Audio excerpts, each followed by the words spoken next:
Okay, a very good morning, a good afternoon, and good evening to all on frequency.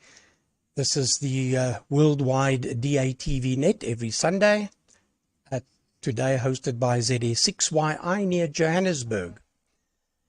We wish to, of course, thank the Qatar Satellite Company for allowing us the opportunity to be on their satellite with our own, of course. We also wish to thank AMSAT DL, AMSAT UK, and the BATC for valued assistance and enabling amateurs, mostly in Europe, Africa, a little bit of South America, Antarctica, to all come together via this wonderful satellite.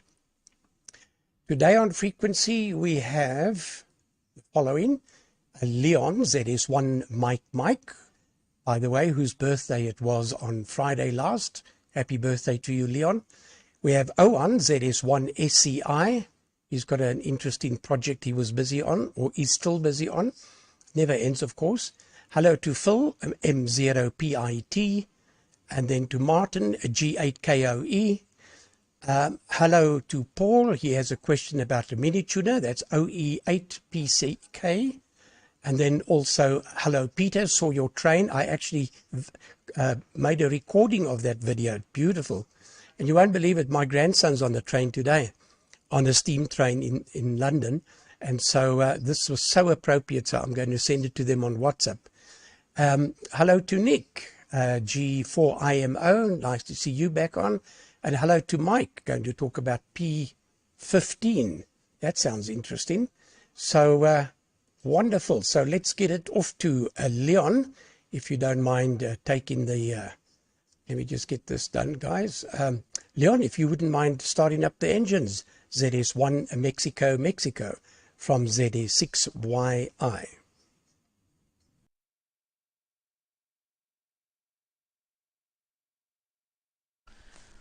Okay, tari vroom vroom. Right, I think the engines are running. Okay, good morning, good afternoon, good evening to everybody on, no, wrong mouse, that one, to everybody on the net. And firstly, thanks very much for all the good wishes on my birthday. I received quite a few SMSs on the QO-100 thing, and some direct ones from Owen and Gary, and I think there were more. So thanks very much for that. Gary, some interesting news that VNA, the latest one that I bought, it works with the old one's software, but then it only goes up to 4 gigs. So then I scratched around, now where's my latest software? And I found it on the computer, and I used that. And I actually had it going up to 10 gigs. I didn't try it higher, but I had some 10 gig filters here and stuff I could sweep, and it works beautifully up to 10 gigs. The insertion loss part, that works perfectly. The return loss, of course, is not good because it is known that their detector is not perfectly 50 ohm resistive. But you can fix that by just having, say, a 6 dB decent quality attenuator on port 2. And then the return loss will look much better, and then you just compensate for the attenuated value. So yes, I was absolutely amazed. I first tried 5 gigs and then 6 gigs because it's supposed to go up to 6.4 gigs. And then I tried 7 gigs and 8 gigs and 9 gigs, and I've got nothing that works then. 10 gigs, yeah, I've got 10 gig stuff, and yes, perfect. I couldn't believe it. So they actually do work up to there. Right. In the meantime, Owen sent back my SDR Play, and I can't get it to work on any of my computers. I mean, the main thing is the computer, the laptop that I used to use for my SDR receivers, even when I was doing the SSB on QO-100, was that one died. And none of my other computers want to work with these. It's just unknown device. You know, they want drivers. And I've tried all the drivers. I've got like 10 memory sticks with versions of drivers and stuff, driver bundles. I tried them all. Nothing. Unknown device. So I don't know what to do. Then I asked Owen to send me, Owen sent me a WhatsApp, and he said I must please install the latest SDR console. I get there, but then there's just Windows popping open. Download this, download that, and it's all WinZip rubbish. I can't get to the program. Then Owen sent me a long thing, which is the direct link. I could never type that in. So I asked him to email it to me so that I can just copy it and paste it into the search engine. I can't even get that to work. So I am officially super computer illiterate and highly frustrated. So yeah, I need help. I need urgent help to just get that thing going. Because Owen showed me the nice program that he made for the Spectrum display with that SDR Play. Sent me a little video, and it looks perfect. But yeah, I can't even get the basic thing running. It just says unknown device. So that's where we are at the moment. Owen, over to you. ZS1 SCI for the group ZS1MM.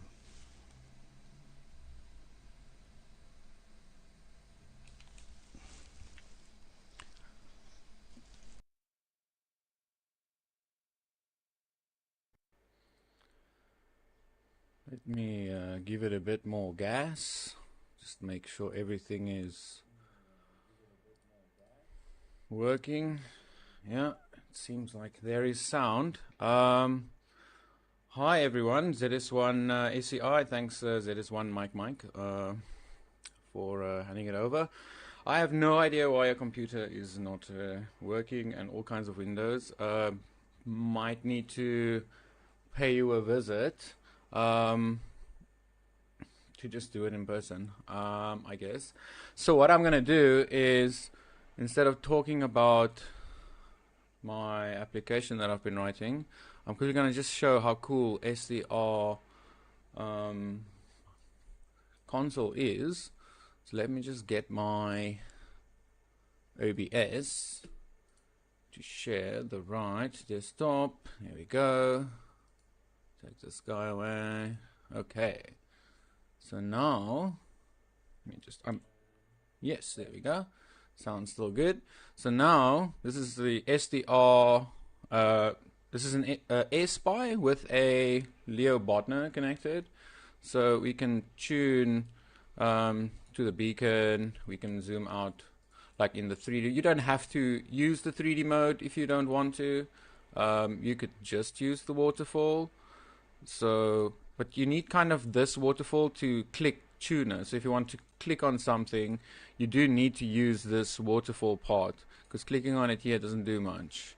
So yes, I have saved some layouts because that's what's nice about this. So I started a forum with Simon Brown. He has responded. I gave him all the other information. So let me just put my thing there so I can zoom into my signal. Yeah, so you can see all kinds of interesting stuff. That's the fast mode. That's slow mode. See, person blasting up here next got quite a bit of harmonics. You can see the shoulders of this fella blasting here. Similar on that side, but anyways, I digress. This is not what I want to show. So yeah, this is the SDR console. So if we can get this up and working for you, Leon, that should solve your problem. So yeah, you would just click down here, you'd have your spectrum. So the idea would be it would form like a box like QuickTuner has, and then you can click on it and it sends the command to the mini tuner. So much like my program does. Currently, this is my latest concoction. Yeah, this is the thing I've been working on. I've removed all the preset loaders and made it profiles, which change all of these settings. I've added the chat, which I plan to make a bit bigger.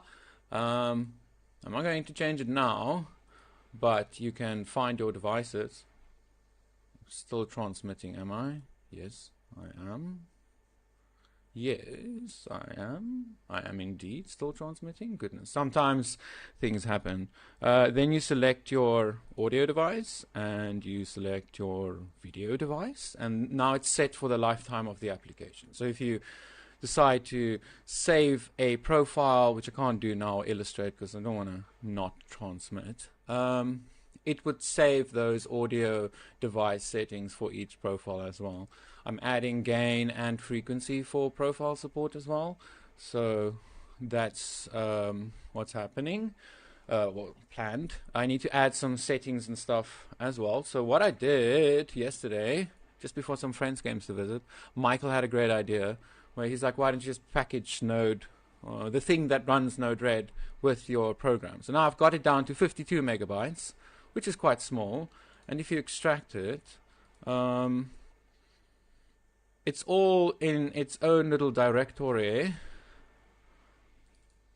and you can just run that. I'm not going to run it now because I've already have my own instance running, but then from there you just have to set up that audio and put in your call sign, change your Pluto's TS settings, and you should be good. Yes, what was I going to otherwise illustrate? Oh yes, so I can Control Alt click on the beacon, and then what that does is it sends a, much like QuickTune, sends a command. I'm not recoding myself now, but it sends a command to Minitune, and then tunes to this, which sets the symbol rate. So similarly, if I then click on my thing again, it will tune to my frequency, spawn a new window of FF play. This takes a bit of time, but if you stay on channel, the one FF play window can go through everybody's like transmission, so it's pretty robust. So if you're skipping and tuning between lots of frequencies, yes, then the spawning of FF play does take a bit of time, but because you need to create a new one every time you change symbol rate, and otherwise it messes about. But anyways, so yes, it also forbids you to transmit on yourself for some reason, and then if there's somebody else transmitting and you click on them, it screams at you saying like, hey, this channel's busy. It tracks where you last clicked and tuned, so you can change frequencies and symbol rates by clicking on these bars, and it keeps track of what you're RXing and what you're TXing. You can also, you know, change it to all the colors of the rainbow, if you so happen to want to. And yes, I've taken out all of the DATV Not So Easy stuff, the file loading and the ini files, put them all in the application. The idea would be to then make this like the setup window with all your audio delay settings and all your variables that you would set for your stream, like your service provider name, and the call sign is already being passed through to FFmpeg, so that's no issue. But yes, I hope that all came through. Things break a lot because I change a lot of things. So sometimes I break it and I don't even know that it's broken. So as far as I can tell, oh dear, I don't have sound? That would be horrendous. Oh no, I am just very soft. Oh my.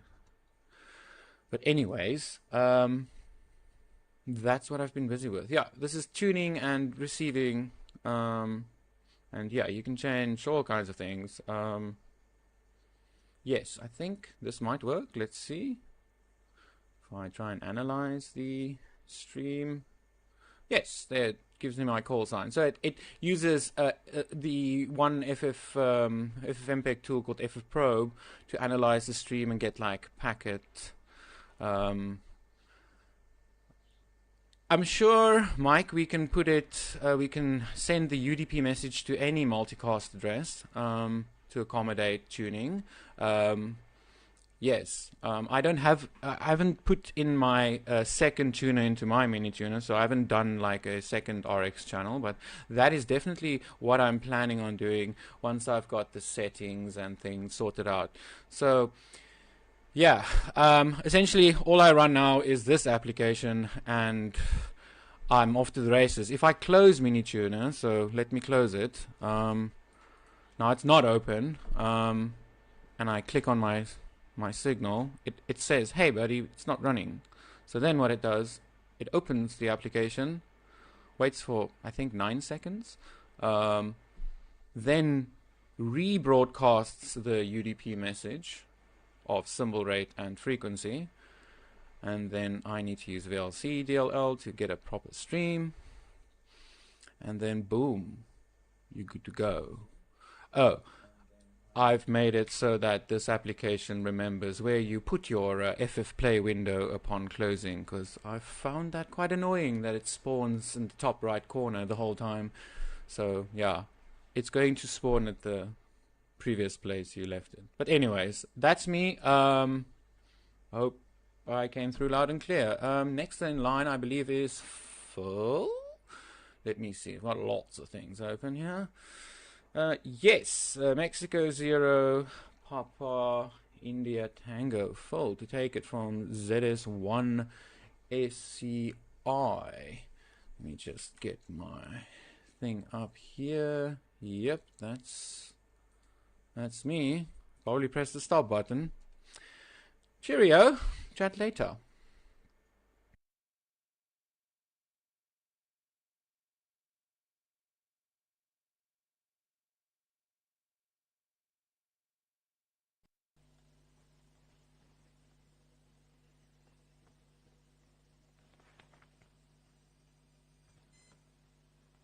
Right, that's me.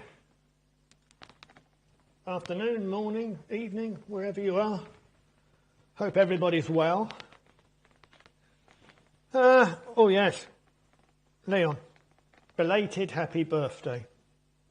I hope you had a good one. I hope you sobered up now.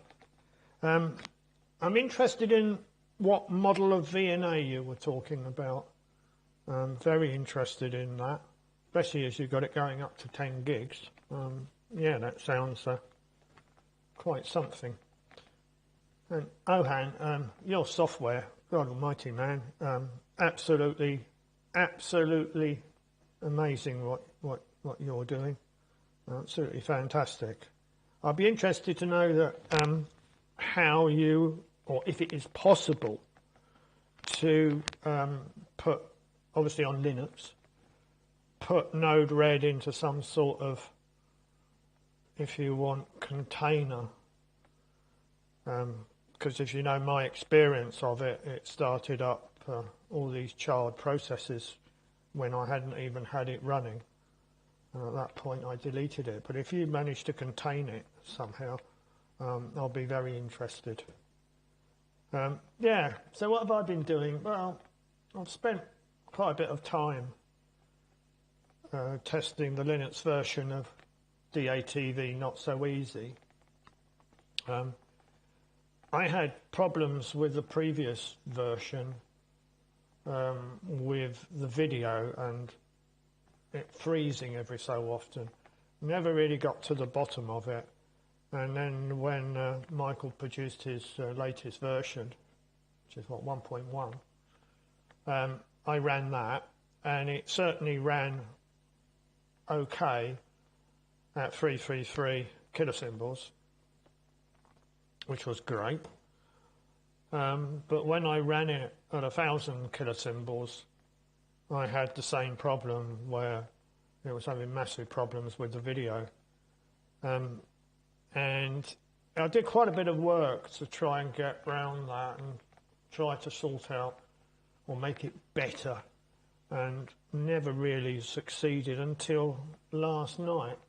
The last thing I did last night was I compared Michael's code with my code, to actually see what the differences were with the FFmpeg script.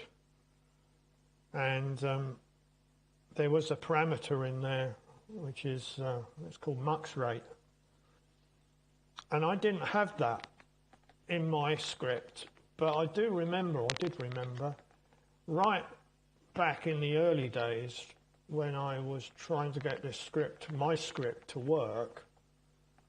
I know mux rate was in there, and it was obviously, you know, a couple of years ago when I did all this, and it's not in there today. And I'm just wondering if I experienced the same problem and I removed it. Anyhow, eventually I removed it from Michael's version 1.1, and much to my astonishment, it actually worked, well, so much better. It was unreal. So that was quite interesting, and I was running it this morning, and I had to reduce, or had to put, well, it's called a headroom. It's a way of controlling the nulls. I mean, obviously you don't want too many nulls, and you don't want too few. If it's too few, you're going to get sort of like freezing, etc. If it's too many, then you basically, as you know, you're just reducing your video content. But anyhow, I had to reduce that slightly, and at that point it worked. Yeah, it worked successfully. So anyhow, so that info has gone back to Michael, so he's going to look into it. But anyhow, so that's what I've been doing. Apart from this morning, I noticed that Michael, KIR, is not on, which is a bit of a shame, because like him, I'm a bit of a fanatic about PPMs. And even though I've got, I don't know, about half a dozen boards for PPM meters, I've also got 2 physical meters that go on these boards. The problem is I can't get them going because I don't have a circuit diagram. And I reckon each board must have about 10 pots that all have to be tweaked. So I've got them, but I've never been able to actually power them up. I don't have the circuit diagram, and I cannot find it on Google. So I decided this morning to go down Michael's PPM. So I've ordered some hardware to build it. So that's another little project that I should be playing around with. I'm looking forward to that, because I do like my PPMs. Anyhow, that's really been about it, I think. I don't really think I've been doing anything. Oh, yes, there is. Yes. Now, somebody might be able to answer this. Yesterday, the weather here has been quite bad. It's been raining quite a bit. And as I've said, that I was doing some testing. And I was pushing up to the satellite 1,000 kilosymbols. And what I noticed yesterday was that the high frequency end of my transmission, and this is looking at the monitoring at Goonhilly, looking at my transmission, the right hand side of it at the top, so it's the high frequency end, was being attenuated. So my signal was quite lopsided compared to what it normally is. And I was a bit concerned about that. And I didn't really know what was going on. I put it down to, and I still do, put it down to one of 2 things. One, it was the weather conditions at the time was somehow reducing the high frequency content of my transmission, or some moisture had got into my potty, and it was the antenna that was, if you want, not pushing out as much on the high frequencies. But yeah, I mean, if there's anybody out there that could answer that question, I'd be very interested. But I think that's enough waffle from me. Right, I hand it over to Martin.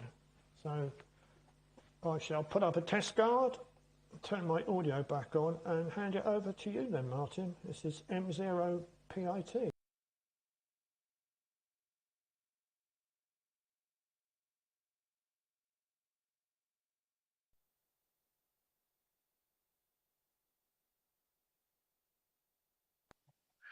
God, you nearly caught me out.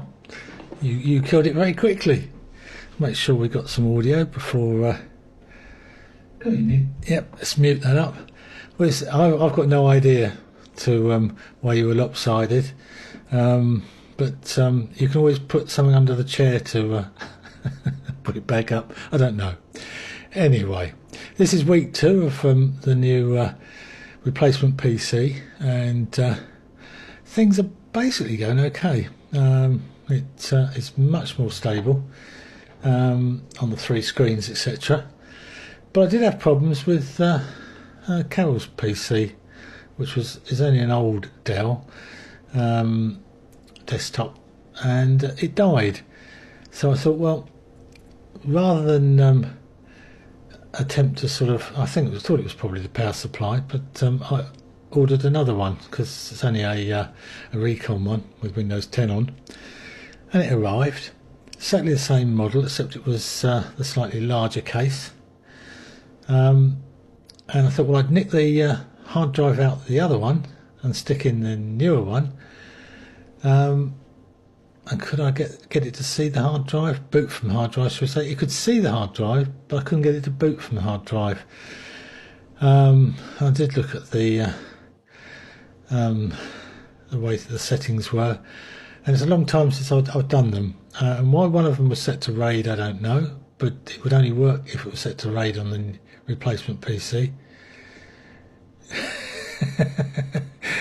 So anyway, we decided to stick with the operating system that was on the hard drive that came with this replacement PC, which is fine. But then trying to log into eBay, we had the problem that they wanted authorization via a text message, and a job that I've been meaning to do is to put my mobile on it, so it only had the home phone number. And if you've ever tried to do it with a home phone number, where by the time they've sent the text and you've answered it and you said, yes, I want you to read it out, if you're lucky, you've got 10 seconds left to put it in. Anyway, that didn't work, and it took us ages to make contact, or get eBay to make contact with us. If you've ever tried, when you can't log into your account, to actually find how to get them to talk to you, it's not easy. But once I found the appropriate robot talking to you and asked for assist, it was very quick. Anyway, so that's working, but I still didn't understand why. Anyway, spoke to them and got them to add my phone onto the account, my mobile phone, which was great. So I then thought, well, I'd go back to the new PC and the old PC rather, and set it up. Only to find that in the process somehow the phone number had got misinterpreted, so it was missing a 0. So whenever I wanted to text, it wouldn't come to me because it was going somewhere else. Anyway, so we've gone back to the replacement PC, which is working fine, and we're sticking with it for the moment.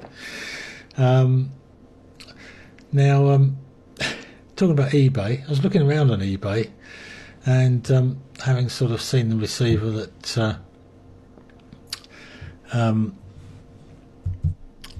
Phil had, noticed, oh, that's the wrong one. Noticed this one, which I think is what for sale, which looks quite pleasant. I think it's still up there, complete with a cat, but looks quite immaculate. But anyway, the price put me off. It's up there for 850 plus postage. Probably worth it, but I shan't be going for it. Now, whilst we've got all these technical people on there, the only problem I've got with my computer at the moment, which isn't a problem, but it's annoying me, is in Edge on the extensions. There's this mystery extension that is getting installed. Page auto refresh. And it says it's been disabled, so it contains malware. If I delete it, it comes back. And I don't know how to get rid of it permanently. I've tried all I know, but there's probably a way to do it. Probably I've got to go into the regedit or something, but I'm always a bit dubious or cautious on that. So we're ignoring that for the moment, but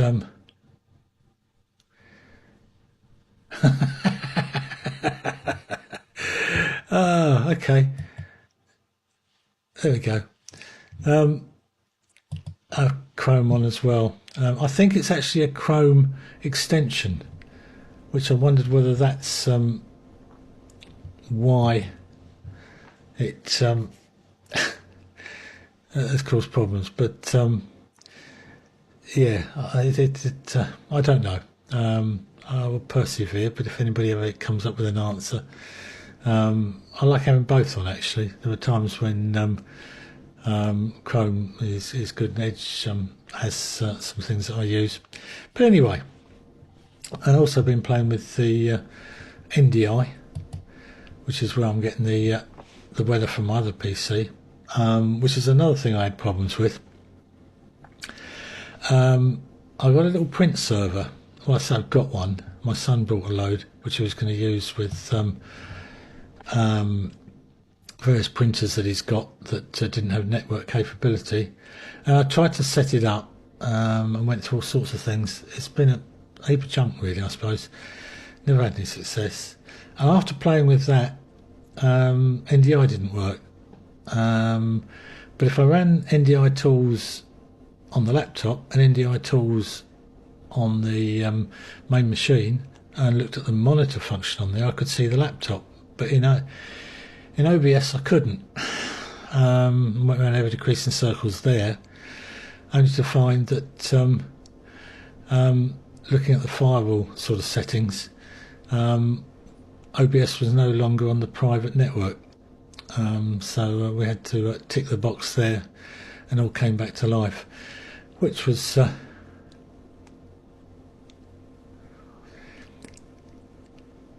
yeah, I'll have to have a further look there, Mike. If you come across anything, I'd say thank you very much.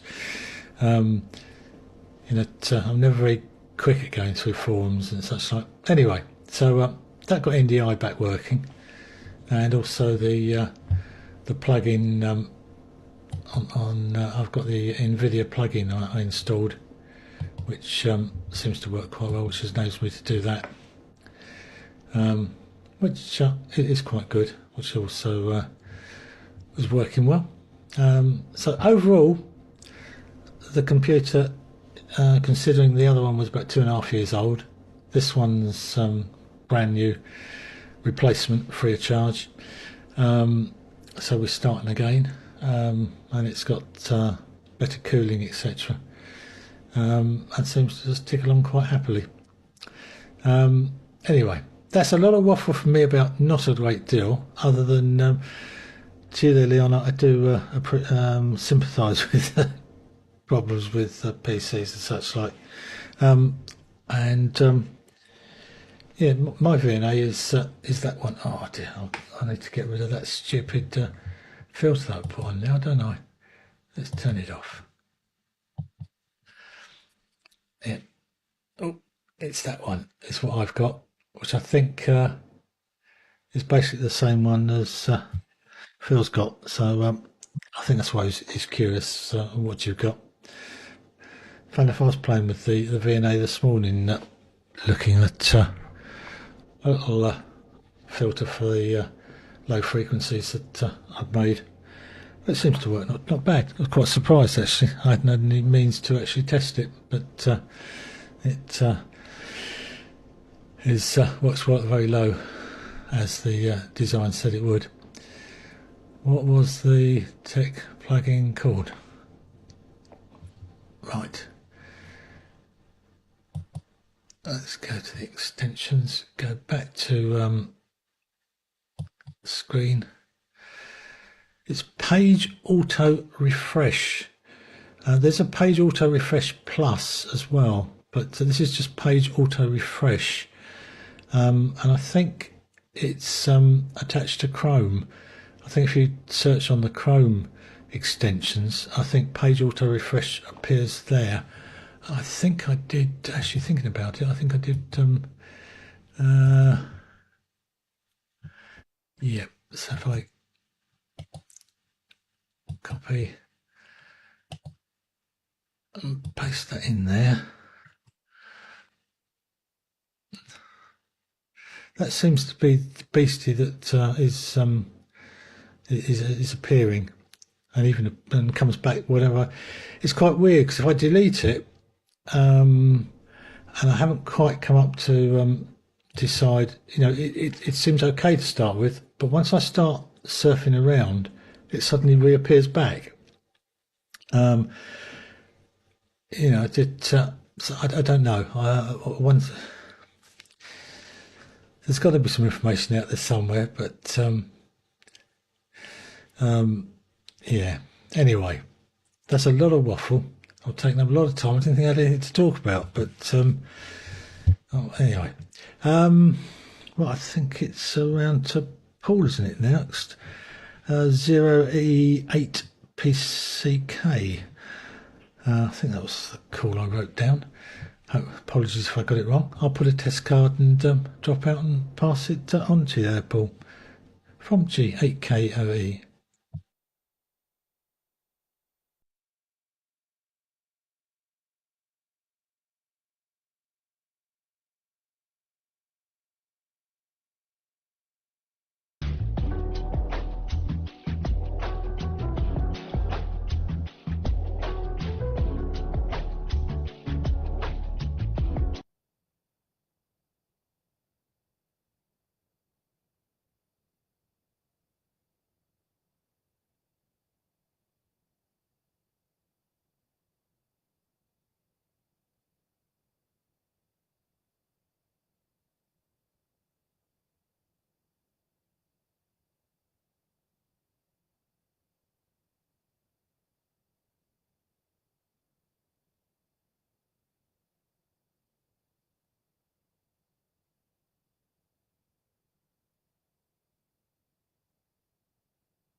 Okay.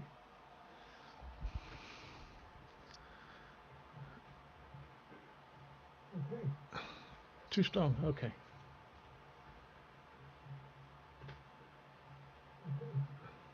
Too strong. Okay.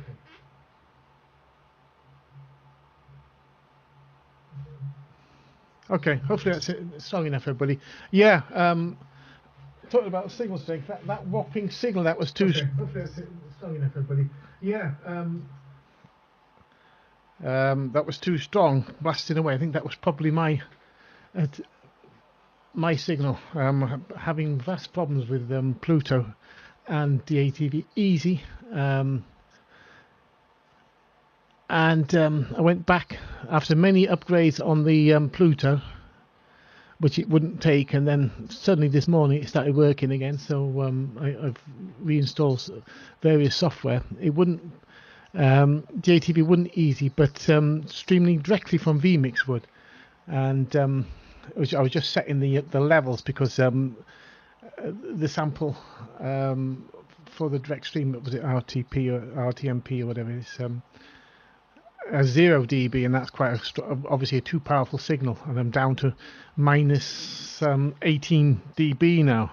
So that was, apologies for that whopping signal. I don't know when you were looking, was it last night or this morning perhaps? What's his name?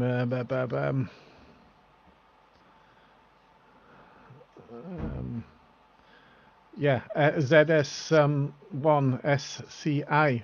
Excellent program they've got going. It'd be interesting whether there's a downloadable version of that, where it might be got when it becomes available, because that looked really interesting. I was wondering whether you were using the hardware video encoder, because I don't think my PC can do H.265 successfully with software encoding and anything else really. So maybe you'll clear that up when you're next over, if you will, please. Mike, nice picture. A little bit of tilt on there. Is the potty meant to be covered? Okay, thank you. Yes. I'll download that presently. Is the potty meant to be covered? Mine is out in the elements and seems to be okay, but I may go out and replace the sandwich bag for an upgrade to a freezer bag, and hopefully that will work there. KO, yeah. PC problems. Who doesn't have them? I mean, like I said, I really thought I'd fiddled too far with the Pluto, and I was all but to purchase a new one. Was it DUF or DFU update was the next on the line of things to do, and I didn't really fancy doing that because I don't really know what I'm doing. Well, I don't know what I'm doing. I think. And happy belated birthday to Leon. I think I did see something online, but I wasn't available to send you a birthday wishes. So happy birthday. I'm 62. I know I don't look it. Next Thursday coming. So yeah, hard to believe. I know. But yep. Another year older, but no wiser. Before Mike says something there. Sunshine here. I said, yeah, I might go out. Hopefully, I'll go out. I'm going to put a bit of sandwich bag over the dish, over the antenna. The LMB's well soaked by now. I don't use the combined thing anymore. Anyway, that was just a nightmare. The other thing is, what I've been trying to do is use. I'm trying to be a bit quicker now. I'm getting a bit like KO. Have I frozen? Just turn the wick up a bit. I'm not seeing myself move, so I might be frozen. I don't know. Is anybody saying I'm frozen? Detune it unless you live in a dry country. Well, certainly don't live in a dry country, mate. It's terrible here. It has stopped raining now, so I'll go. This is a Link Pi Mini, UNE or UENU or something, and works reasonably well. I think it works okay. It's difficult to tell, but I can't get it to work direct streamly. The whole reason I went onto this journey with the Pluto is so that I could directly stream into the Pluto with this device. I know Mike KR also miss it. I hope Mike could be on today so he can maybe give me some further information about how he's doing it. But to no avail. And like I said, I fiddled. Hopefully I'm moving. Somebody tell me if I'm... Oh, you're not frozen. Okay. How they're streaming H.265 into Pluto with UDP perhaps, but I don't really know how I'm going to control the transmit etc. through UDP. So that's been fun. That's been a journey, and it almost ended up with the Pluto having hammer training. If all else fails, hit it with a hammer. So there we are. I can stream now directly from vMix into it, but only H.264. I'm sure somebody out there is going to tell me that why I can't stream into it with H.265 or AV1 either. I don't think there's going to be any more upgrades from Everest, so probably that's never going to happen. Although I think some of the DATV not so easy is coming along nicely, and perhaps there'll be other software that might be successful. With that, I hand it round. Who's it going to next? I don't know. Okay, RTMP does not allow H.265. Yeah, well, that's the conclusion I've come to after many hours of struggling, and like I say, almost going as far as hammer training the Pluto. Yeah, it's G4IMO to have it next. Yeah, thank you, Mike. This is GW7BZY to G4IMO.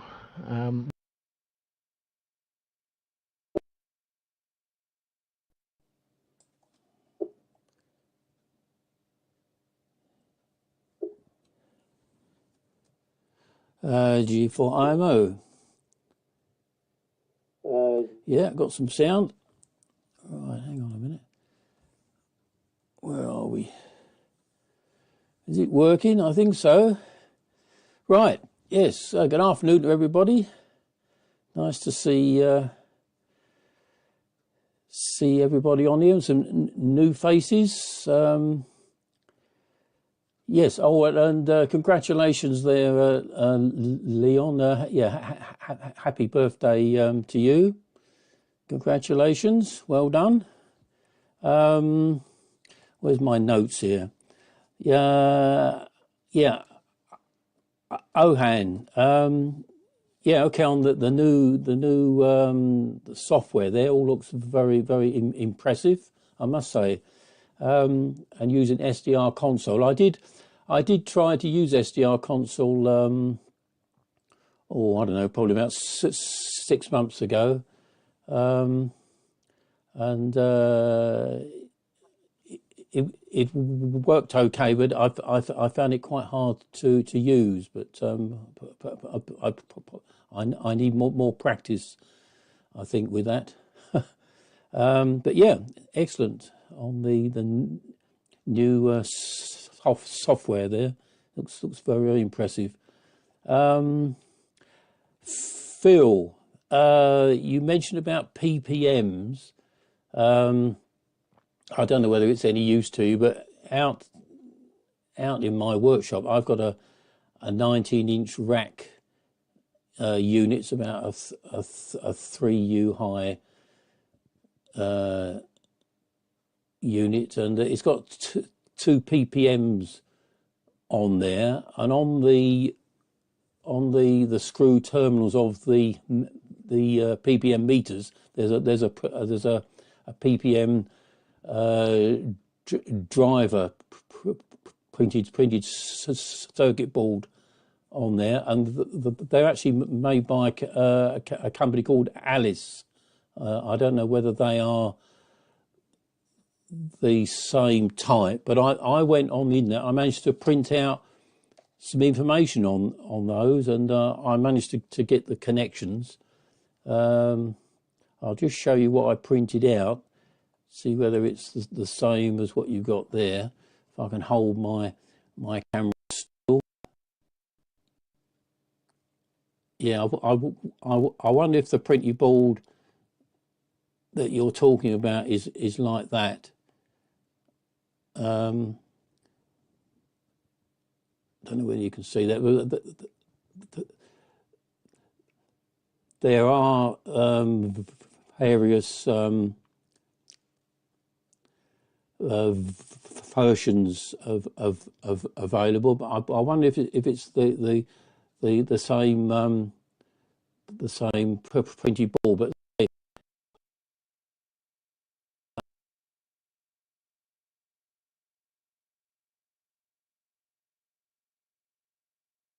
unable to find it, and it is the same. I'll email it to you if it's of any use.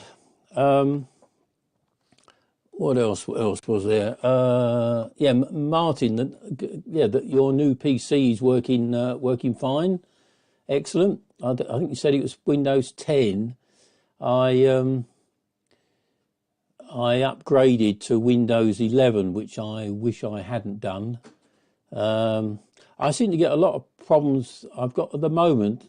I've got 4 windows open on my computer screen at the moment, and when you try to resize them, I notice on Windows 11 that as you're altering the size of them, then suddenly the screen will either blank out, or the actual, or some or all of the windows will start flashing on and off. So I don't know. That's most peculiar. I didn't get that with Windows 10. It's obviously something to do with upgrading to Windows 11. So I'm not overly impressed with it. But anyway. And I think, when you held up your VNA, Martin, I think that's the same one I've got here, which works quite well. Quite pleased with that. OE8 P. Oh, I can't read my writing. OE8 PCK, I think it is. Yeah, Paul. It was a nice transmission from you, but you didn't have any audio, so I couldn't hear anything for some reason. So that was a shame. To Peter, did you say you were 62? Well, I'm 72, so you've got a few more years to go to catch me up anyway. What else have we got on here? Can't read my writing; it's terrible. I think that's about it, really. We managed to escape all the high winds. For anybody who doesn't know, down on the south coast, or down on the further down onto the Channel Islands, they had 104 mile-an-hour winds. But here we're in sort of the sort of central part of the UK, and it was okay here. We had plenty of rain, but we didn't have any strong winds, so that's pretty good. But our winter is coming now. It's only 11 degrees here, 11 degrees centigrade, so pretty chilly, I'm afraid. Right. Oh, just before I pass it round to Mike, I have a technical question. I'm sure Mike will know the answer to this. I've got some. They're out in the workshop. I should have bought one in, but I've got an electric motor. It's a single phase electric motor, and it's got a small reduction drive on there, so that the end shaft does, I think it's 12 RPM. But anyway, it's a single phase AC motor with a 240 volt AC winding, and then on the motor there is like this. I don't know, it's a 1 turn or a 2 turn that's offset from the main winding. And my understanding of that is what determines which way determines the rotation. So is it the position of that determines whether the motor goes clockwise or anti-clockwise? Because my question is, if if that turn was removed, then obviously the motor would not rotate. But if you were to wind, say, a winding on there, say 1 or 2 turns, and you fed that with AC, and you reverse the phase of that AC to that winding, would that reverse the motor? That is my question. Anyway, with that, I shall pass it round to Mike.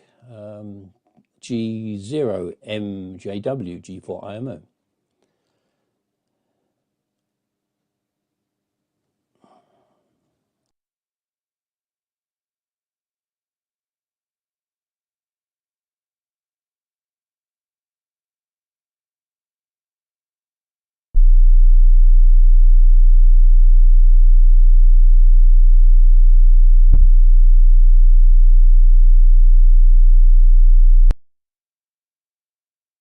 Got me out there, Phil, going down slowly.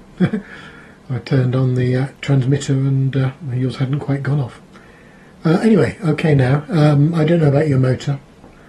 I seem to remember a lot of them used to have capacitors to start them, but if you wanted to reverse the direction of the motor, you drove a different winding. But I don't know really. You have to find someone who does. Here's the VNA that I've got. It only goes up to 4 gigs. VNA, micro VNA version 2, or VNWA version 2, and that works pretty well.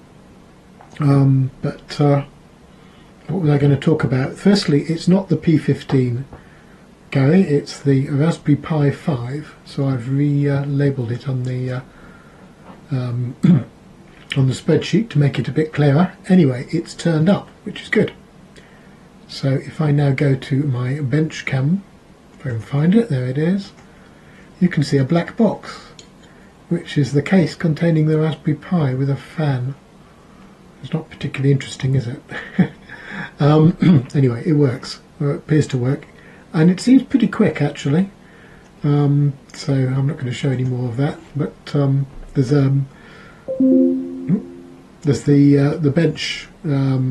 On the bench there's a monitor, and on that monitor is a YouTube video which it's doing a fairly good job of playing, so it does seem to work, but it's not anything like a PC, and I haven't got around to testing it for amateur radio purposes yet.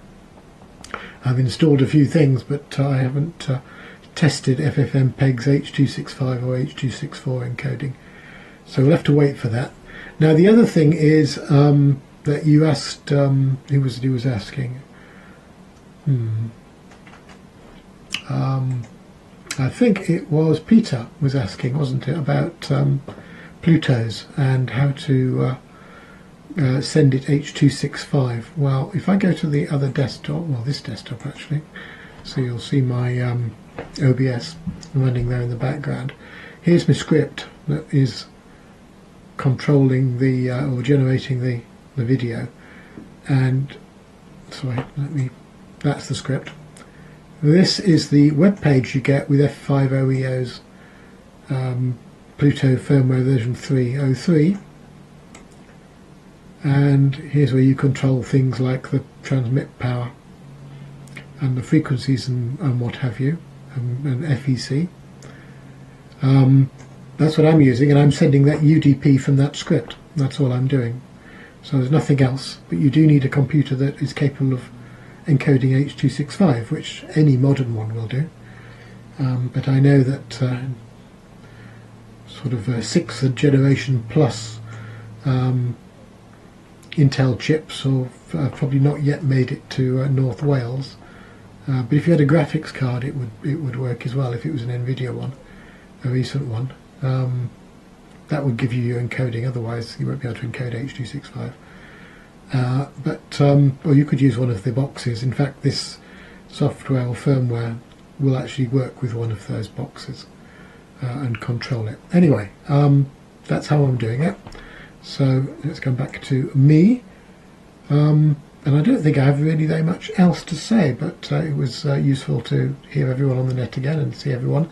Paul, OE8PCK, We couldn't quite lip read what you were saying, so you didn't have any audio, at least not with me, and I think not with anybody else either. 3070, Peter. Well, maybe you've got a version C Pi, I don't know. Pluto, I haven't got version 3070. I'm using 0303. So I'd suggest you use that if you've got a version 1 Pluto, because it works. Now you can send it H.265 from OBS or from vMix, but I didn't find it work very well. So I use a virtual camera and a script, and that seems to be the most reliable way, and that's what I've been doing for the past 4 years. DATV Easy and DATV Not So Easy are doing exactly the same thing. It's just that they are running their scripts internally and doing all the control. DATV not quite so difficult, that OBAN is creating, will probably do the same sort of thing. Okay, with that, I think it's Nigel next, isn't it? So nice to see you again, Nigel. Hopefully your equipment woes have got away now, and everything's working okay. So oops, let me just find that. 2E0EHH G0MJW.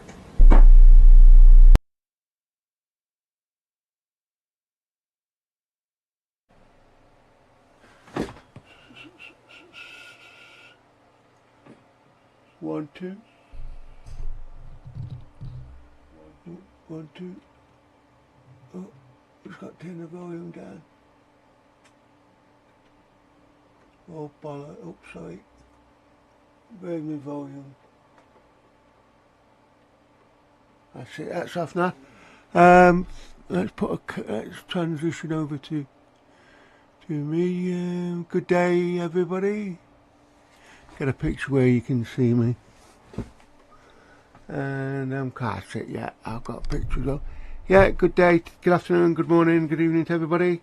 Nice to be back on. Yes, I've changed my LMB, which thanks to Martin. He's not on today, I don't think, but G8FKK, Martin told me a bullseye. That bullseye to get. Which only got one channel, but I'm running it through a Winter Hill, so I've got the 4 channels, and that's I don't need no more than 4 channels, so that's good. But I had the that one 4 channel, that kept that's one I've replaced. Still works normally, but it wasn't quite. If I got a stronger channel next to me or pretty close, it used to freeze the channel. So, but I was trying to put that bullseye 10 gigahertz. It works perfect. I ain't got to change it. Just swapped it over, and there you go. Bob's your uncle, as they say. So that took me. Well, I had to wait for a gap in the rain because I got my book. Cause I can't do ladders. My brother-in-law came, and my sister came. She was talking to the wife, and my brother-in-law was outside helping me change it over, which was pretty good. Yeah, we had the floods, but not. Well, we was on holiday about, I don't know, 16th of September, roughly that way, and the Monday of that week, where heavy rain came. The cottages where we stay in Yorkshire, his workshop was flooded out. So on the Monday we was helping him getting sorted and getting, because his workshop got flooded. The cottages where we stopped to didn't get it. We kept away from it. His workshop got flooded, so we was helping him out deflood his, and not knowing our house was being flooded at the same time, but we didn't know obviously until we got home 5 days later. And now all our bar downstairs were flooded, and it was drying out, but the damage had already been done. So we've got too much information to tell you now. But we've gone air indoors, stress to buggery, as you can expect. we've only just this Friday got the carpets and furniture out, so we all live in, and we've got the dehumidifiers and blowers and drying it out. But at least, you know, we're still alive. You know, carpets and things can be replaced, etc. But yeah, it's just I was going to say a ball ache, but I have said it now. But you know what I mean. Yep, so that's about it for me, really, because I say I've been we've been getting the carpets out, etc. And but a good net. Yeah, I'm glad to see quite a few different people. I've not seen Owen before. I can't remember how Owen, but nice to see you if I didn't, mate. Yeah, that was it. Pete.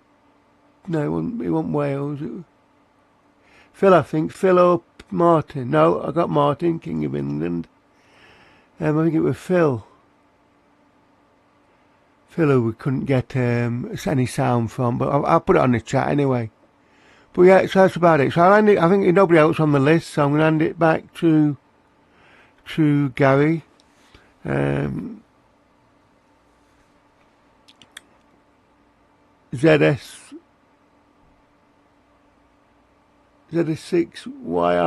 Gary, I'll drop Carrie when I put a test card up, and over to you, and good net, and catch people in the second time round. 2E0 EHH. Now handing it back to net control when I put a test card up. Good day and nice to see everybody.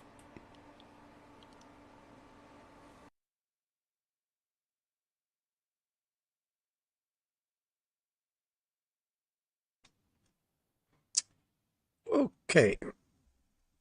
Very good, Nigel. I'm on. This is ZS6YI returning. Okay, great. Lovely net today. And Leon, interesting on the VNA. Going all the way up to 10 gigs. Hope it can stretch to about 10.5 gigs and then we're in business. But yeah, I don't know. I've never tried that with my version 2. But be interesting to see what that does. And Owen, excellent work on that programming. I like the idea that you can just press one button and everything's sorted for you. But quite rightly, as Mike says, we're running the older version with a virtual cam, and it works very well. We've got a lot of control on things, so but we'll wait and see. Perhaps we'll upgrade one day. But I will still hang around with what I'm doing. It seems to work okay, and quality is not too bad.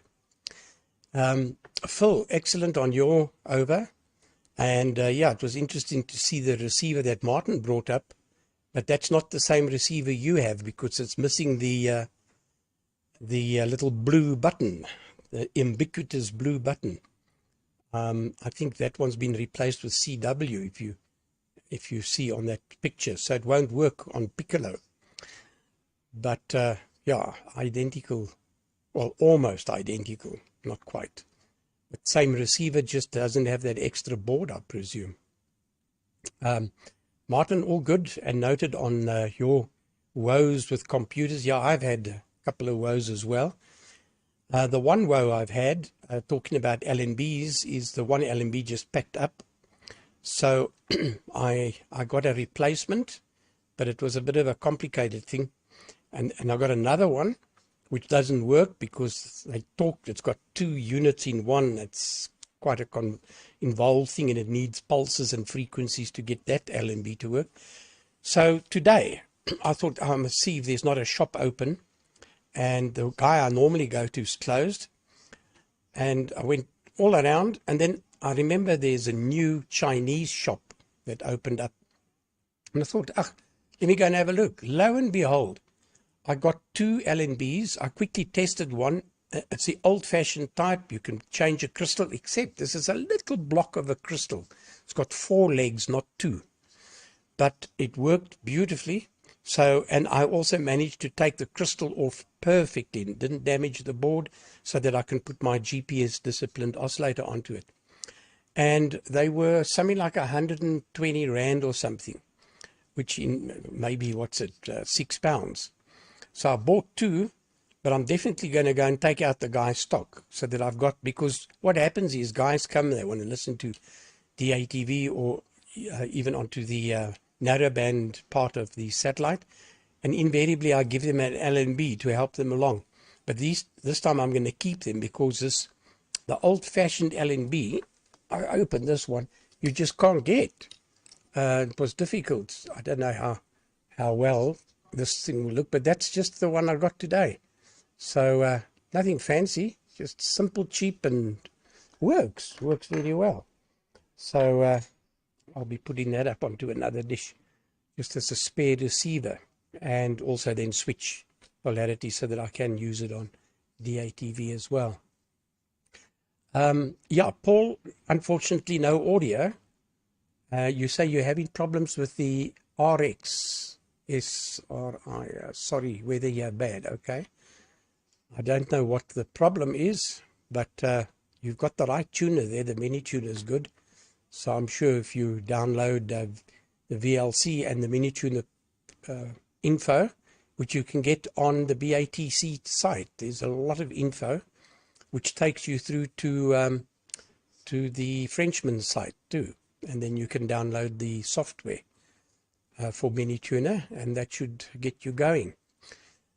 Peter, yeah, great signal from you today. All good.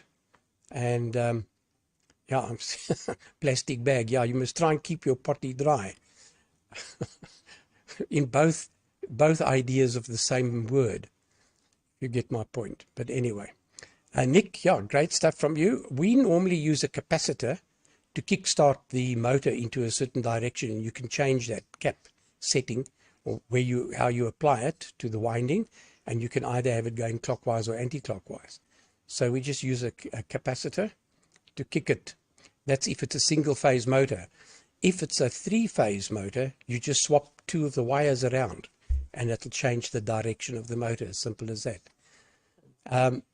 Okay, Mike, yeah, the Raspberry Pi 5, yeah. When I read it, Pi5 or P15, and after I had completed, I thought, hey man, it must be Pi. Anyway, I've got two Raspberry Pi 4s, brand new. They arrived about a month ago, still in their boxes. I'm going to use that for Echolink, for the repeater at one or other stage. So the Raspberry Pi 5 hasn't arrived yet. I think that there will be some stock coming into South Africa shortly. But yeah, it's improving all along. And then, Nigel, you changed your LNB. Well, that's what brought me to doing LNB things this weekend. So, yeah, running along parallel lines. Okay, guys, I'm going to bow out with this over, but the net can continue. So I'll pass it to Leon and let it continue through. I'm just going to say 7-3. I've just had got visitors, so I won't take another over. Leon, to you, sir. ZS1 Mexico, Mexico from ZS6YI.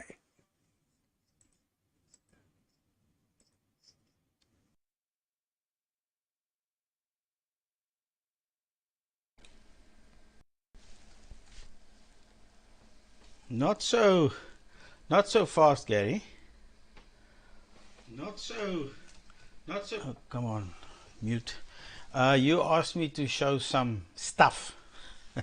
I'll do that just now. Just before I forget, Nick, what you have there is what they call a shaded pole motor, because you didn't mention capacitor or anything, and it sounds like it's quite a small motor. That's a shaded pole motor, and the only way to reverse that is to turn around the stator or the rotor, but normally the rotor has got only the one end going into the gearbox, so you can't really swap the rotor. But if it's possible to swap around the stator, to turn that around, so the side pointing towards the gearbox, make that pointing towards the rear of the motor, that'll change the direction. It's the only way to change the direction on a shaded pole motor. Okay, right, Peter, thanks for the happy birthday. Paul had no audio. Martin was talking lots of computer stuff. Phil, my the one that I managed to work up to 10 gigs is what they call the light VNA. Yeah, they all look rather similar, but yeah, there's slight differences, I guess. One software, yeah, very nice. That stuff of yours is very impressive. But yeah, way too complicated for me. Okay, Gary. Firstly, I checked that radio of mine, that ICOM IC1271 Echo, and I'm sure it can do it. I had it on. It's got 2 VFOs which you can couple, and it's even got a button that says mode S. I presume that's mode satellite. So yeah, the lowest frequency is 12,400 and the highest is 1300. So it covers L band. So I think I can make it work to track, as you say. I didn't check the mode S button. I must just check that. But you can individually set VFO and VFOB, VFOA and VFOB. Okay, right. Some time ago I bought some Doppler receivers from the work. They operated on 2.4 gigs, and there's a lot of nice goodies inside. Now in the feed, I didn't buy the antennas, just the receivers. It's got a lot. It's got a tracking receiver, it's got a Doppler receiver, it's got processing computers and all sorts of stuff. I was only interested in the Doppler receiver because that's got the nice RF bits. So firstly, in the feed of the antenna, all our antennas on the test range, we get from the feed, we get simultaneous left-hand circular polarization and right-hand circular polarization. So we get that by having a cross dipole in the feed. So we have vertical and horizontal. You feed that into a little hybrid, and out comes left-hand circular and right-hand circular. And each one of those goes through a filter like this. This is a 2.4 gig filter, SMA. It's small, so it's not high power.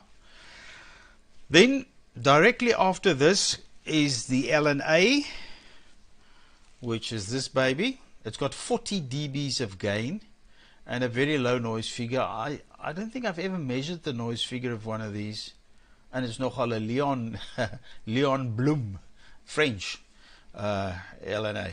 But I know they've got a heck of a gain. It's actually too much. 40 dBs of gain in a LNA is not really good. Anyway, then from here it goes with a long cable to the Doppler enclosure. Just before it gets there, it goes through a little amplifier just to make up for some of the line loss. And then inside the receiver, it goes into this filter. I don't know why they use such a big one, because this is a high power filter. I swept this as well. This particular one is 2380 megs. We used to run 2.4 gigs, and then they said no. Rather change to 2380. So I've got lots of 2380 filters and 2400 filters.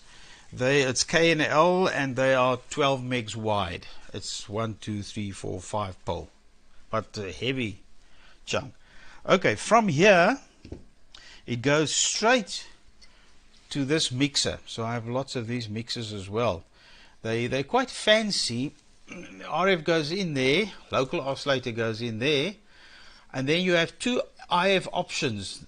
The one, it's called the anti-image mixer. You can either have local oscillator above or local oscillator below. So yeah, if I have it like that, you can see there the top one, local oscillator bigger than the RF input, or the bottom one is local oscillator smaller than the RF input.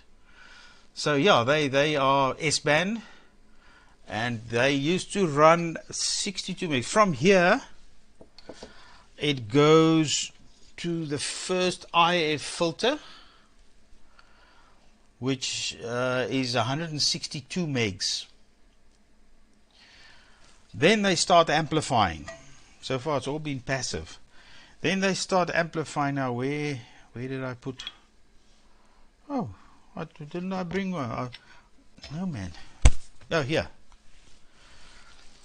They have these Anzac amplifiers.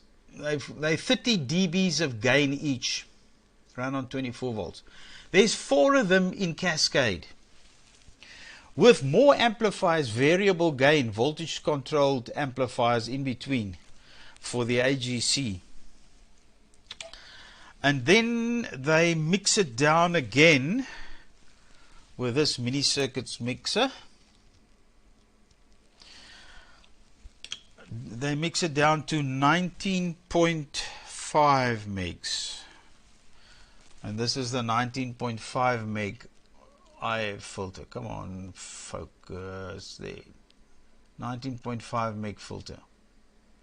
And from there it leaves the thing. Then it goes to the Doppler processing computer, which can operate at 19 megs. But yeah, lots of, and of course both of these mixers are driven by very, very low phase noise cavity oscillators, synthesized, but the actual VCO is a cavity oscillator. They biggish blocks and thumb wheels where you can set the frequency. As we saw, the first one, they're using the local oscillator above, so that one is running on 2.5 something gigs. And the second one is running on 100 and something gigs to 100 and something megs to download the 162, downconvert the 162 megs to 19.5 megs. So yeah, and lots of other little units. This is a coupler. They have little detector modules and things. What is this one? Yeah, local oscillator monitor. So they monitor the output level of the local oscillators with these things. It's RF in and then just DC out. It's probably just a detector diode or something in there. So yeah, all sorts of nice building blocks for doing things. But this guy, I'm sure one can run a couple of watts through. So this is nice to clean up your signal just before your final PA, I think. I don't know if you can put 150 watts into this, but certainly a couple of watts it'll easily handle. Okay, that's it from me, Gary, and I give it to Owen.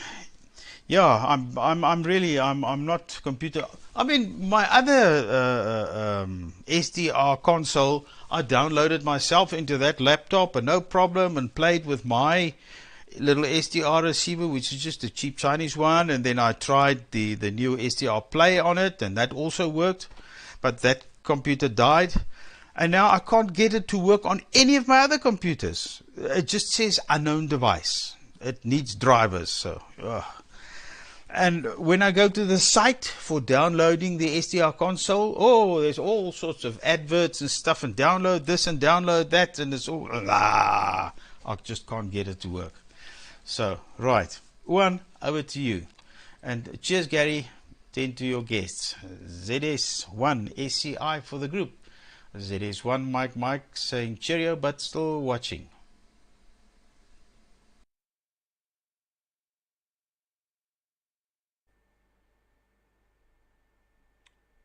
ZS1 Mike. This is ZS1 SCI. Let me just sit a bit closer to the microphone. That might help. Yeah, thanks for the feedback on the software, guys. Peter, I have switched my encoding to hardware now. So just to illustrate, it is working. Other people have had issues with it not working, specifically the hardware. I have no idea. Works here. But anyways, yes, I'm going to go tend to my pregnant wife and go play with my son. Thanks for the lovely net. I'll be adding information regarding this application as time goes on. It only works on the new firmware since it didn't have a GUI, so yeah, we'll see how things develop. It's a combination between the interface that Mike showed with the old firmware and DATV Easy. It's all kind of into one thingamajiggy. Anyways, I believe it's next in line is Phil. Mexico 0 Papa India Tango from ZS1 ACI. Hope everybody has a nice day.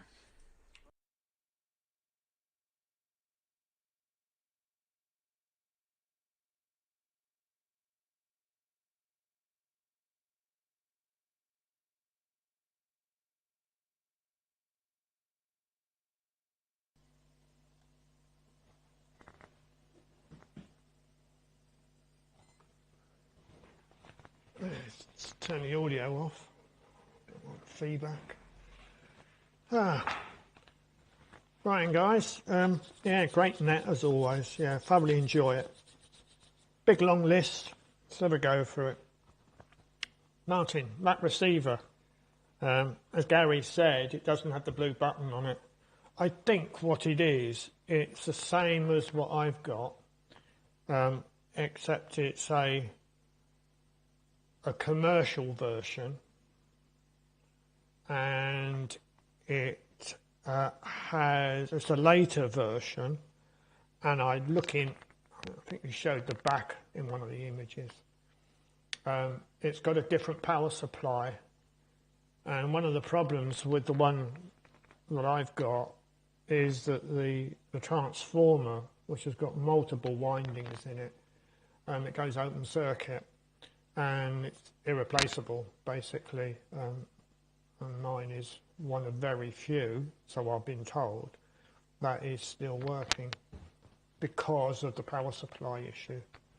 But anyhow, yeah, I mean, I have no idea what mine's worth. I'm not interested in selling it anyhow. It is a true piccolo receiver. As Gary said, the blue button on mine, it shows up as CW on the images that you've got, and basically it is a filter, and the piccolo filter is very, very narrow. It is narrower than CW.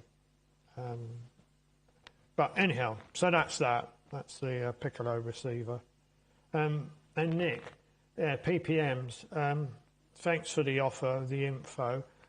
Mine are earlier, and the reason is this is what I've got. See that? Yeah. That's the true PPM. It's actually on the PCB. It's Audio Engineering PPM 4. That's what it's got. This is the circuit board. As you can see, it is different. It's got a transformer on it up there. I don't have the circuit diagram for it. I've looked and I've looked and I've looked.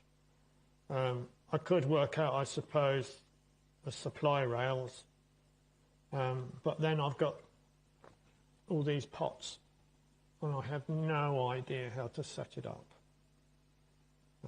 But yeah, it's a bit of a shame really, because I love PPMs. But anyway, as I've said, I've ordered one of Michael's, it's not Michael's, but I've ordered some hardware for Michael's PPM software. So yeah, that will keep me off the streets, I hope. Leon, I do like your SMA bits. That's the only way I can describe it. I don't seem to be able to get hold of stuff like that.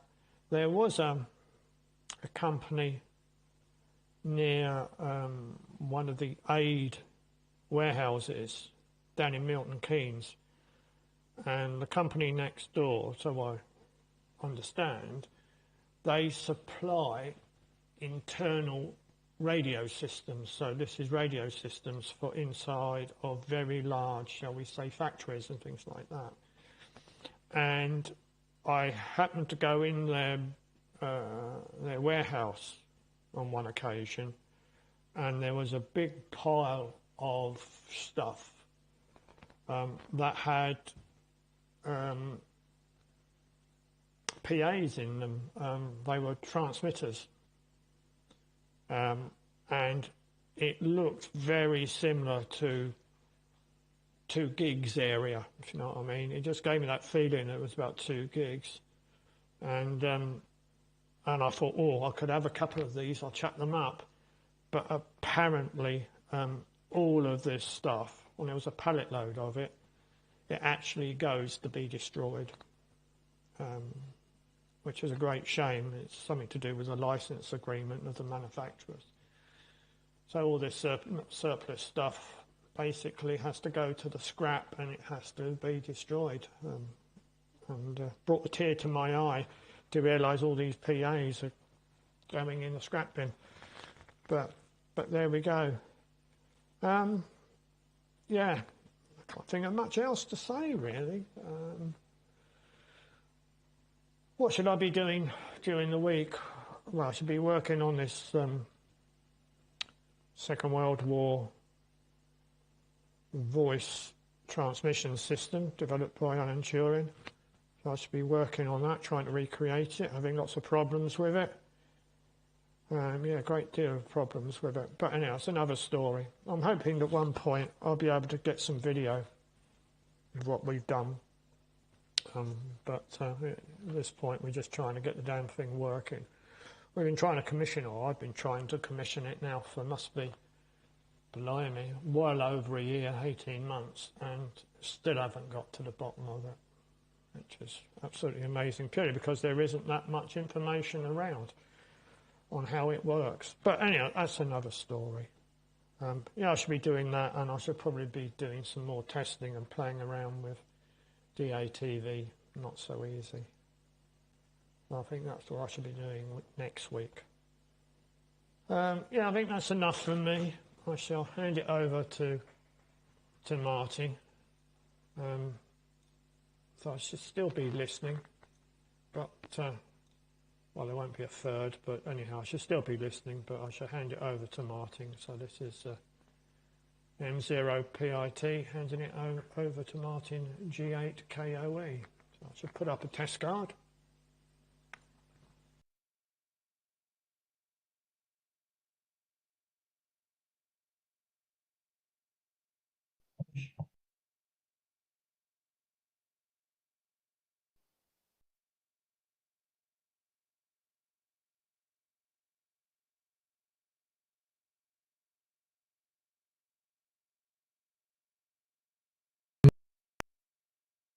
I'm going to use is the one that comes in that little program. I shan't be building one. I must admit, when worked for NBI down in Brighton, the NBI broadcast side of things, there was a complete PPM module that we'd sort of recovered and had, and one of our guys threw the whole lot away, which annoyed me. Lovely meters on it there were, but anyway. It's another story. I'm quite happy with my little app that seems to be working quite happily since I've upgraded the PC. I used to have problems, couldn't get it to work on the other one reliably. But so far, touch wood, this has been okay. Yeah, thanks Mike for that link. Yeah, so you've got to download various other programs and run to sort of...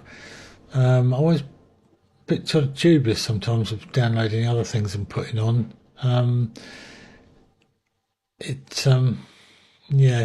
What else they sort of seem to take over the world.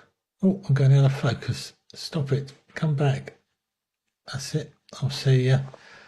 The lighting's not quite right. Anyway, to you then, Nigel. Sorry to hear about your flooding. That's not good. But pleased you've got your LNB fixed. That's pleased that's working. It's the same LNB that I used. I did have a multi-output one which I'd locked up, but it was just more convenient to go over to one of those when I moved from the big dish to the small dish. What else? I've not really done a lot else I can talk about. Odd modules and bits and pieces early on. Yeah, takes me back to the days of GWM radio in the UK. You could go down and you could rummage around and you could find all bits and pieces, and they were great fun. But those days seem to have gone, and I don't know that I've got the space to do it anymore.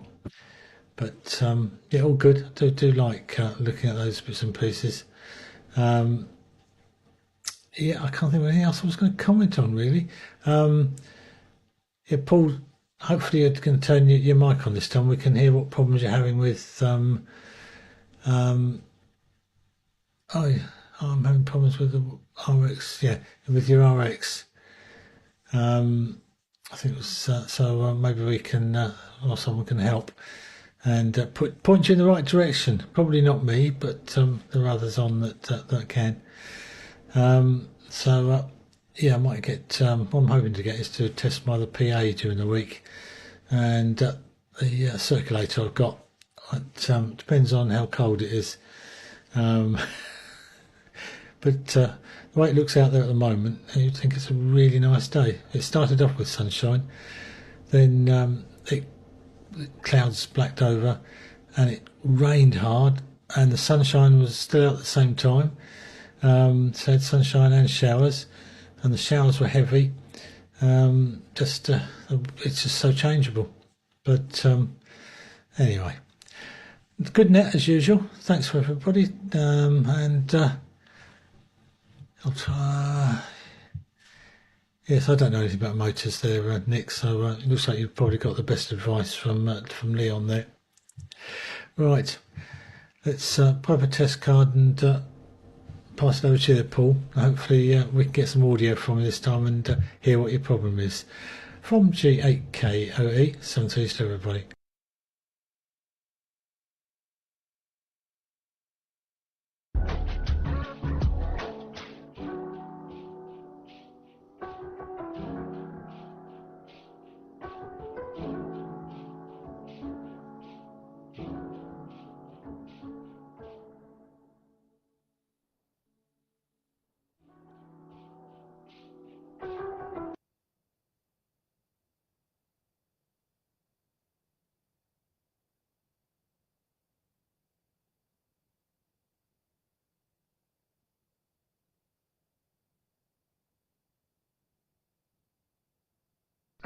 So, now the microphone should be on. Sorry about that. I hope you can read me this time. Yeah, I'm having trouble with the mini-tune extension of the second input. I'm just trying to get this sorted like that, look.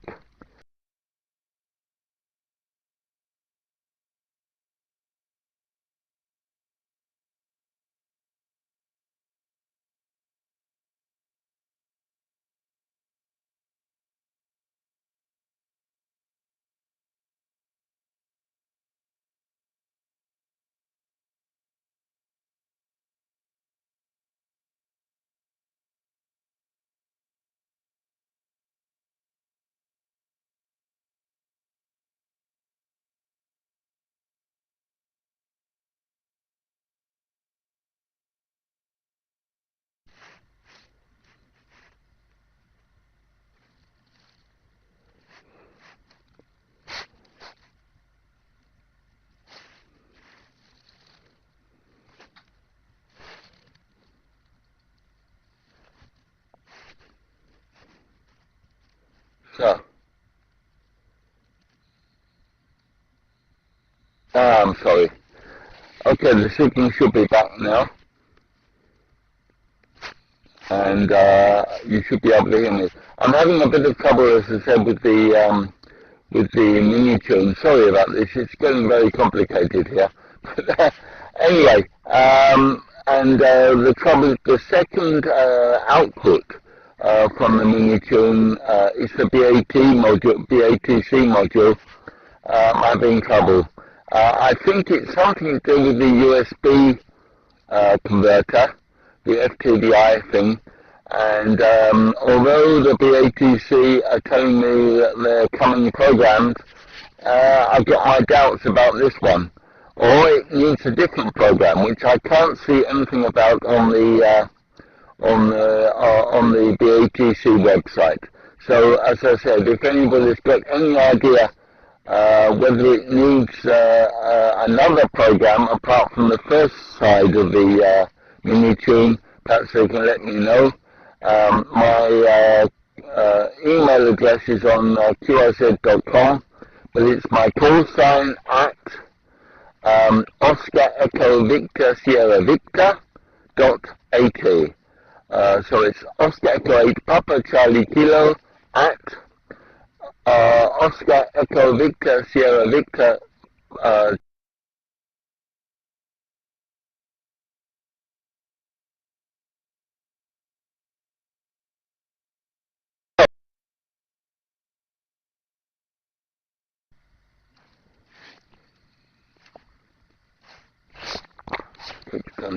it keeps turning off, I'm sorry. Anyway, I'll say 73, thank you very much for a nice net. And off from here, and the next station is, let me have a look. Who is it? Peter.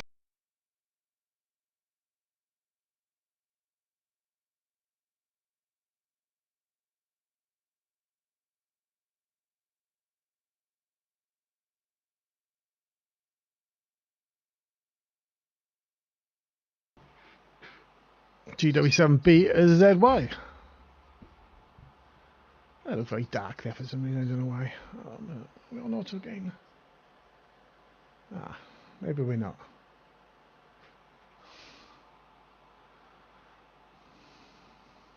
There we go, GW7BZY. Very interesting net this week. I missed it last time, I think, or the time before, because I was napping you, playing with my encoder, which I still haven't got any further with. But I've been enlightened. Thanks, Mike, for pointing out that I can't.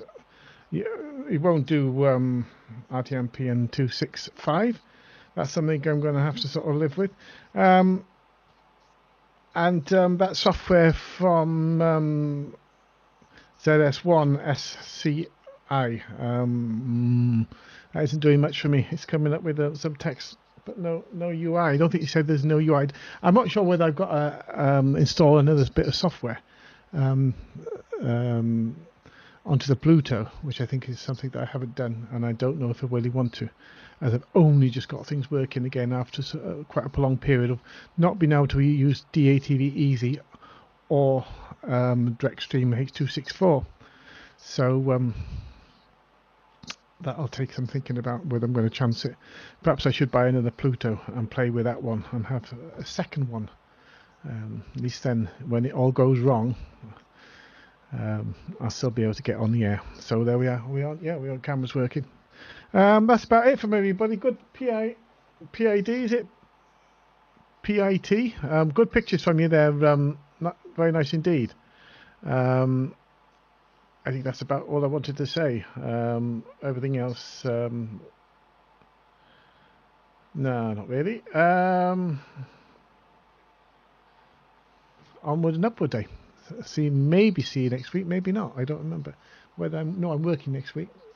The week after, like I said, I'm 62 on Thursday. So the week after, I've got a week off.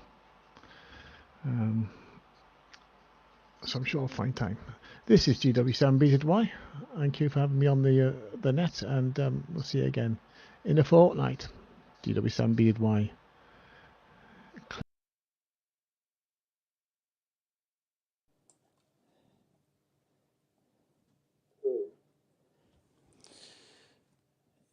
G for IMO returning.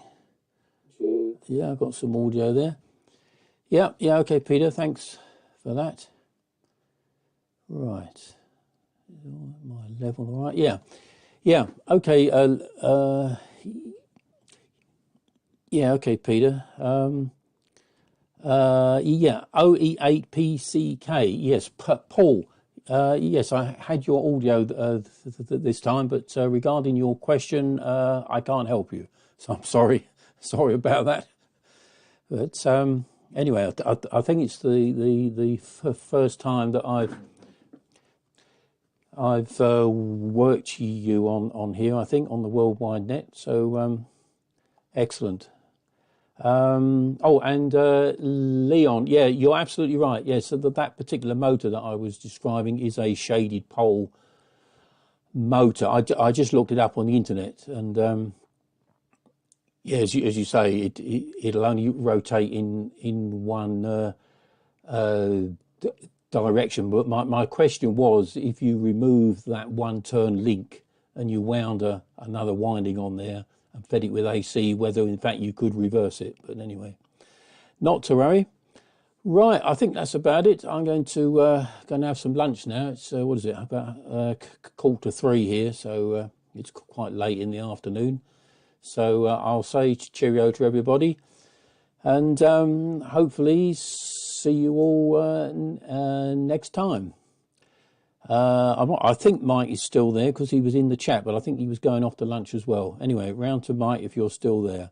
G0MJW, G4IMO. Cheerio, and see you all next time.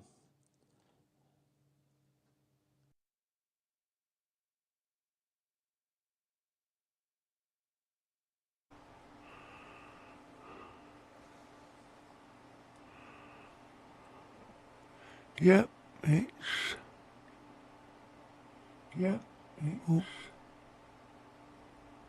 Oh dear, dear. Oh yeah, I lose the buttons.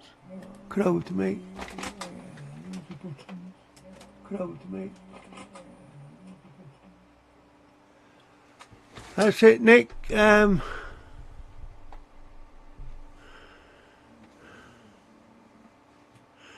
copy that, mate. Yeah, sorry, it was Mike had said he's going down to lunch, so I jumped straight in because it was me after Mike. So yeah, good net. I haven't got much more to say. Other than it's been a great net. Nice to see everybody. Sorry, Phil, I didn't mention you in the first round back. And Paul, was it Paul? No.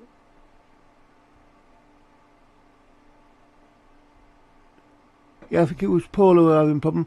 Yeah, I got your audio, but it was like I put chopping. I don't know what's the weird terminology, but it was cropping at the top. You know, you needed just to turn your audio down. But I mean, I'm the first person you should take advice from, or last person I should say, because I'm not very technical. But I did hear that your audio was going into the red quite a lot. But you get in there, you know, you'll get there, mate. Sorry I can't help you with that, but good net. I'm going to hand it over back to Leon because he's taken over the net. So I'll catch you all next time, next week, all being well, God willing, etc. I'll just put a test card back up just to